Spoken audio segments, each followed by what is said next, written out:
Spoolie.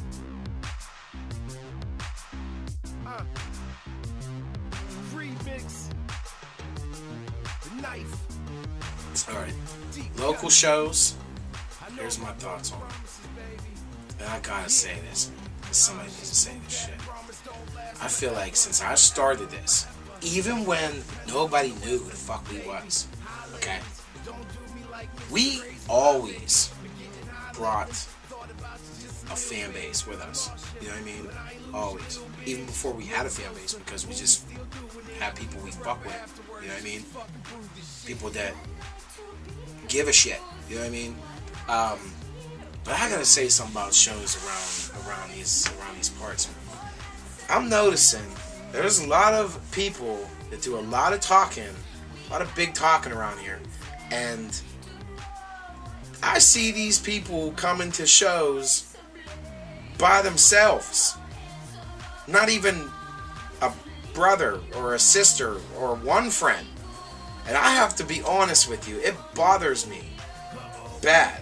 Because that is the reason why half of these shows in this city don't get filled up. They don't. And nobody's getting paid for these shows really around here. And it just really bothers me that I come down and spend my money at these shows, and I feel like I always have at least 10 people with me at our shows. And it just bothers me. I don't know. It just makes me mad. I'm not knocking anybody. If you can't bring people, then whatever. That's cool. But it just makes me feel like it's a waste of time. Because if I'm doing shows with people who can't even bring 10 people to a fucking show, then what's the point of doing this show? Like, I'd rather just get my own shows, headline my own shows, and pick my own set. Like, these shows around here, like I said, man, I'm not knocking anyone's hustle. I'm over it. Like, I'm just over a lot of these shows around here. And I want to throw my own shows for now. You know what I mean? Like, if you can't bring 10 people to a show, then you're doing something wrong. Other than that, I mean, what else is there really to say? Is it a show? Whatever. You show up. Sometimes you get drunk. Sometimes you get your words. I mean, you just have fun with it. It's whatever. You can fuck up and make a fool of yourself, because half the time there's not many in the crowd anyways. It's like, no. No, I feel like shows are... I feel like... I'm going to end it on this note. Like, do you want to perform in front of... who are you performing for? Like, I understand you're trying to get your name out there, but if you don't have people coming to see you, man, I just don't understand it. Like, local shows are just a trip, man. Like, just a trip to me. I don't even know what else to say on it.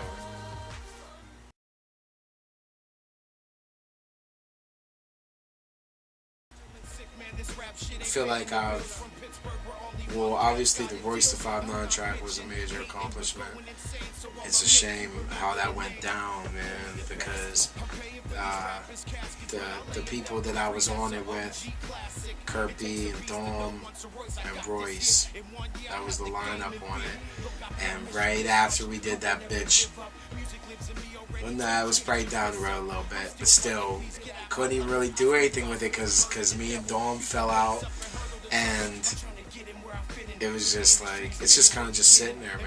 Like, it was a hot track too. It's a hot track, and we didn't do enough with it. But I feel like, as far as features go in the city, man, not many people have done much better than that. I know Wiz has done a couple features. I can't even think off the top of my head who the biggest one he did with. Currency. Yeah, Currency. But I feel like Royce is bigger than Currency to an extent, man. Royce, we're talking about Eminem's fucking best friend. This motherfucker was on the Eminem album. I mean, even though, you know what I mean, even Currency. I don't feel like a lot of people's really touched that yet. I don't. I know, like, a couple people did like a tracks with Max B. Same thing, man. This is Royce the 5'9". He's underground hip hop. Talking about fucking Slaughterhouse here. This dude's rapping with Joe Budden right now. Fucking Joel Ortiz. Like, I don't think a lot of people can really fuck with us on that level. So, I mean, other than that, no, man, That's probably the biggest thing besides going to a couple major labels with Beat Supreme. That was, I mean, meeting Conrad the Munch, like that was huge. This dude worked on Biggie's Ready to Die album. We're sitting here in a fucking meeting while he's listening to Beat Supreme's beats. Like, it's an accomplishment to me, and it ain't even my accomplishment. And I'm still feel like blessed. Sycamore. This dude was right hands with Saigon. I mean, going to meet him at Atlantic Records. You know, just learning what I learned from Mike Amani. I know a lot of people in the city know him now, but I've had conversations with Mike Amani and learned so much that a lot of cats in the city haven't had the pleasure of that company with him. Other than that, in the city, no, I mean, there's some cats out there doing their thing that have accomplished things that I haven't accomplished either, you know what I mean? So, you know, a few things.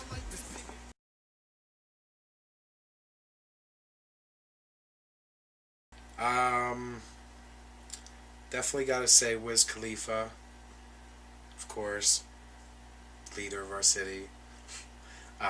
Plus he's a beast. John Quest for sure. Nova. Play Bizzle. Obviously Kurt B.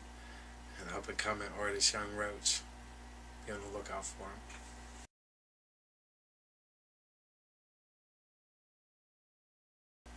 If Tupac was alive, obviously, I mean, but that should still count. Tupac,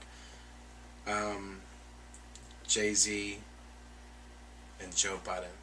Those are my dreams. And I'd like to get on a verse with M. I'd like to get on some with M too, because he probably would eat me to pieces, but I would try and eat him. And I think it would just be fun just to try, even though he'd probably demolish me.